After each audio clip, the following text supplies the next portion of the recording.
you ever wondered what happens on a typical day in the life of a Star Trek cast member?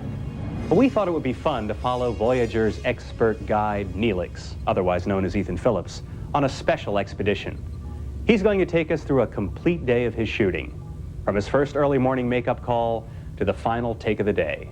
And along the way, we'll show you a glimpse of all the many departments working together at warp speed to deliver this new weekly series on schedule.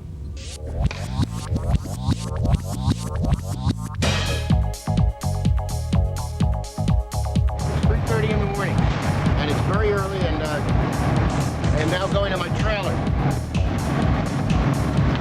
And I'm going to go in, and I'm going to come back out. Very early in the morning. I'm very tired. Give me a second. Now the head is going on. It's like a ski mask in a way. All the hands, arms. I'll be sitting here now for 2.5 hours. We're now on our 22nd hour. Went a little longer. A little bit longer than expected. In fact, everybody here has already gone home, had dinner, slept a full night, and come back. This is the man who created the makeup right here, Mr. Michael Westmore. I think, the original concept of this is they wanted to keep, the character cute and likable. The eyes are like a lemur, and two of the things we thought people could communicate with was a warthog type of a look. This is something that Scott came up with as far as the spots though, but doing these things, the hair type off the top of a warthog and little mutton chops that come through here. This is not the first time Ethan Phillips was asked to undergo an elaborate makeup job. A few years back, he was hired on Star Trek The Next Generation as a dastardly Ferengi doctor. Why have you removed our clothing? Females do not deserve the honor of clothing. They're as bad as humans. Look at that leer on his face. Hypothetically speaking, what's happening, in a sense, is that we're actually shooting an episode right now. So we're shooting episode 105. Really? I've been studying my tricorder operations manual. Lieutenant Torres has brought me up to date on lithium geophysics. They're probably building sets for episode 107. This is a set that is on the holodeck. It's a program for Captain Janeway. They're writing episode 110. Okay, page 1, scene 1, interior Wren's house, night. They're dubbing episode 104. And they're working on many different episodes at once. All the different departments. So we see them on Monday morning for measurements. We have a first fitting on Tuesday morning, and then they work on Wednesday morning.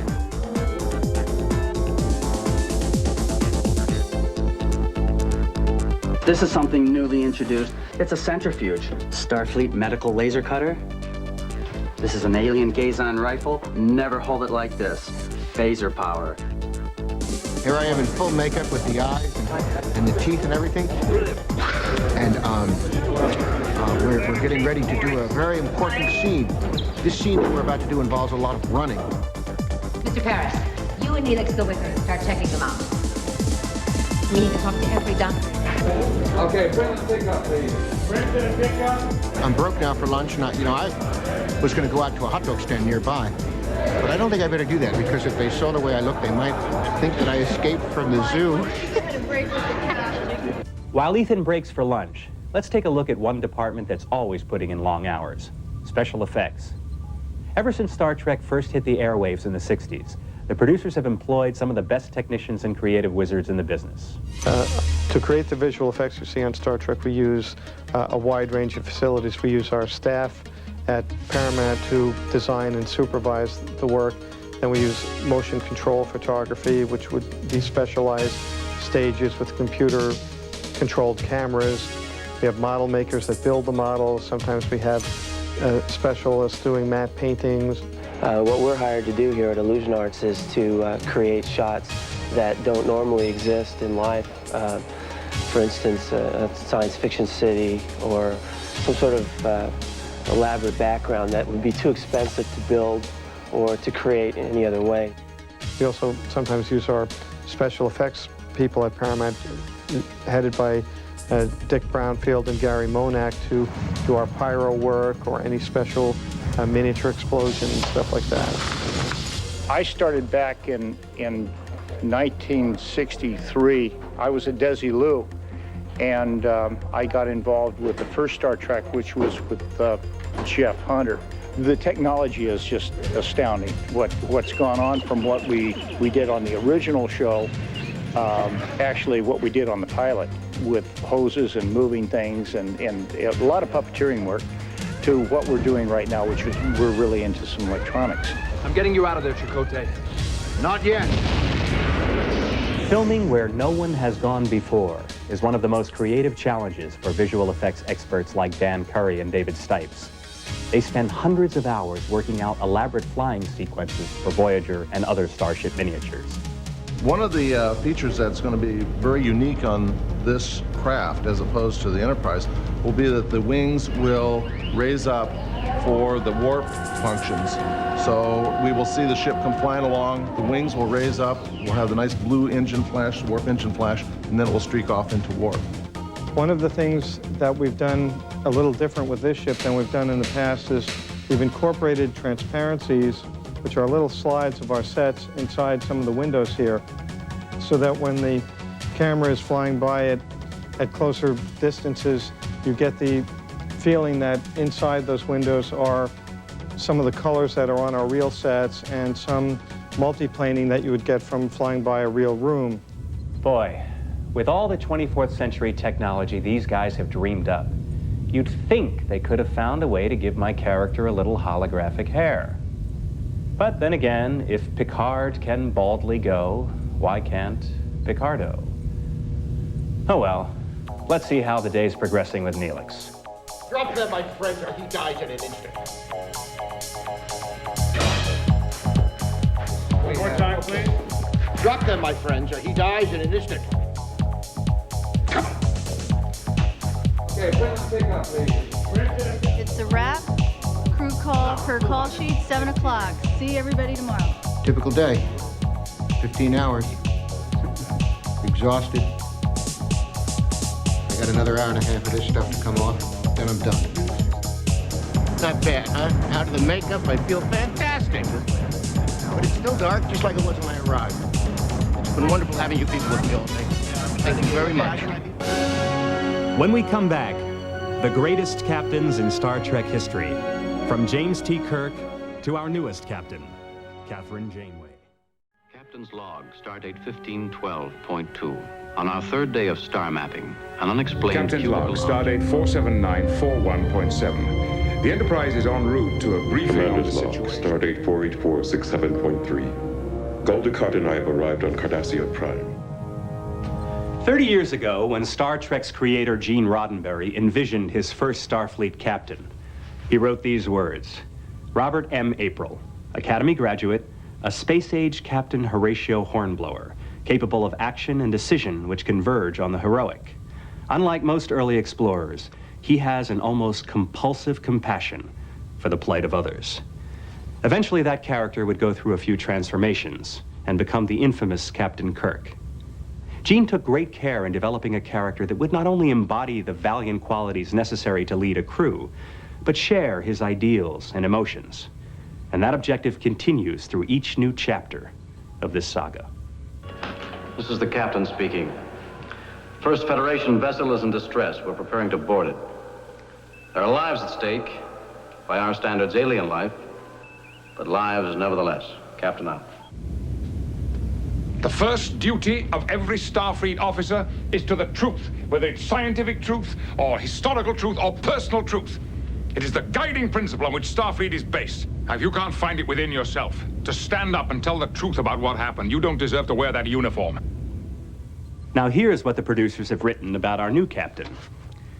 It is generally acknowledged that she is among the best, male or female, and embodies all that is exemplary about Starfleet officers.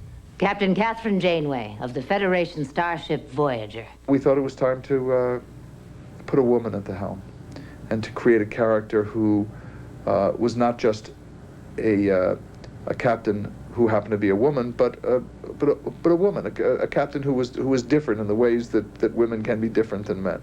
So when are you leaving? As soon as I approve these system status reports. All right, then I won't bother you anymore. You never bother me. Except the way I love to be bothered. understand. Fire phasers. Evasive pattern Delta 4. I need the injector. Just hand that bag to me. It's a fine crew, and I've got to get them home.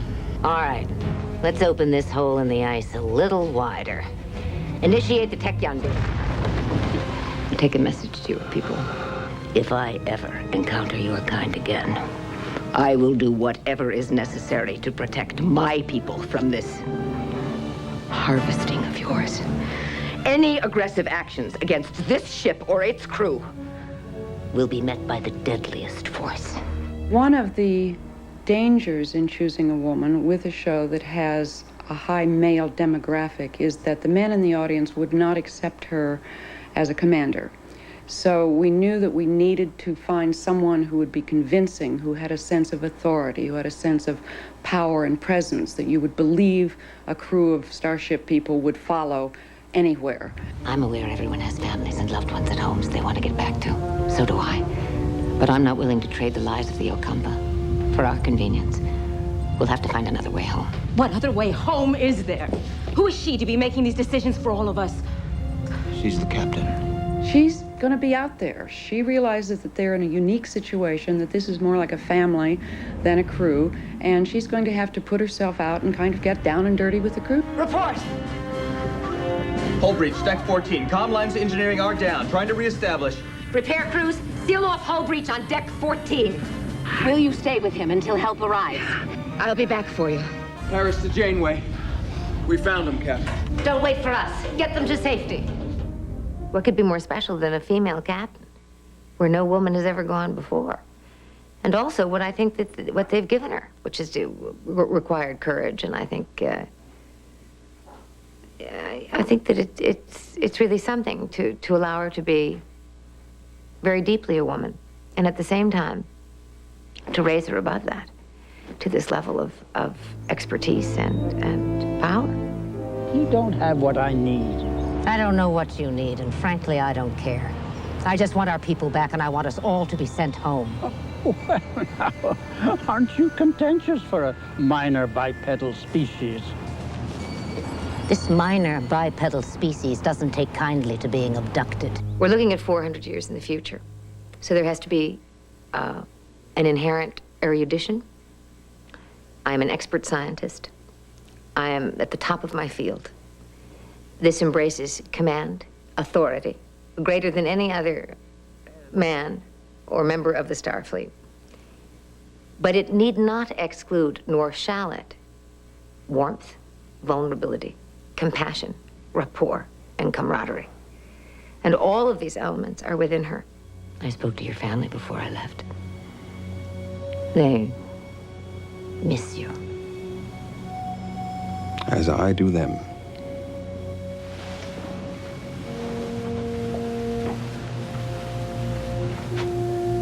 I'll get you back to them. That's a promise, Tuvok. Well, now that we've met the entire crew of Star Trek Voyager, let's join them on their first daring mission as they try to solve the mystery which has sent them 75 years from home. Red alert! We're on the other side of the galaxy. I'm gonna try and take some heat off your tail. What are they doing to us? End medical holographic program. Come with me. We'll find your people. There's only one other way out of here. Get down! You have made an enemy today. I strongly suggest you get us out of here. 6 to beam up. Get out of here, Paris, before the whole thing comes down! Shields at 60%.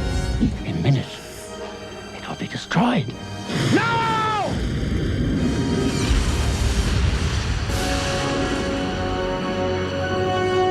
When we return, a final look into the future of Star Trek Voyager. T.S. Eliot once said, "The end of all our exploring will be to arrive where we started and know the place for the first time." That's a great way to look at the universe of Star Trek.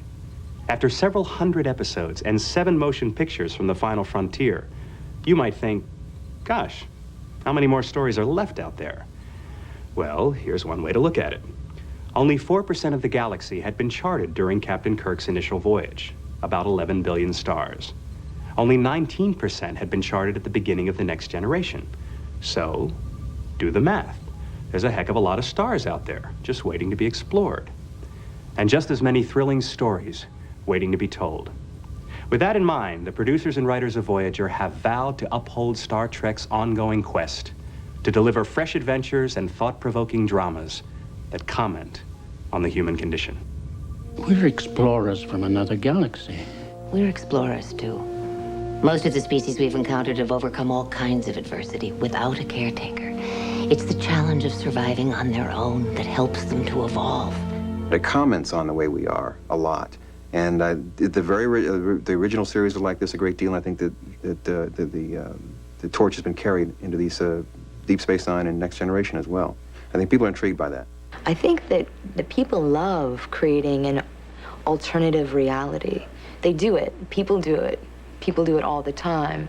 But this is an accepted way of doing it. This is a very popular way of doing it. It's fun. It's interesting. It's a universe within itself. It has integrity. It is respected, and you step on board knowing that your role is not only to create but to continue the legacy, and that's an amazing feeling. We're alone in an uncharted part of the galaxy. We have no idea of the dangers we're going to face. But one thing is clear. We'll continue to follow our directive, to seek out new worlds and explore space. Perhaps Star Trek appeals to our continuing desire to explore the unknown. As you saw in the opening of our show, that desire has been with us for a long time. And since the last remaining source of exploration is the final frontier, we can look to shows like Star Trek Voyager to fuel our pioneering spirit. I'm Robert Picardo. Thank you for joining us. See you out there somewhere. A new generation. A new mission. A new destiny. Prepare for the ultimate journey into an uncharted wilderness known only as the Great Unknown. Star Trek Voyager.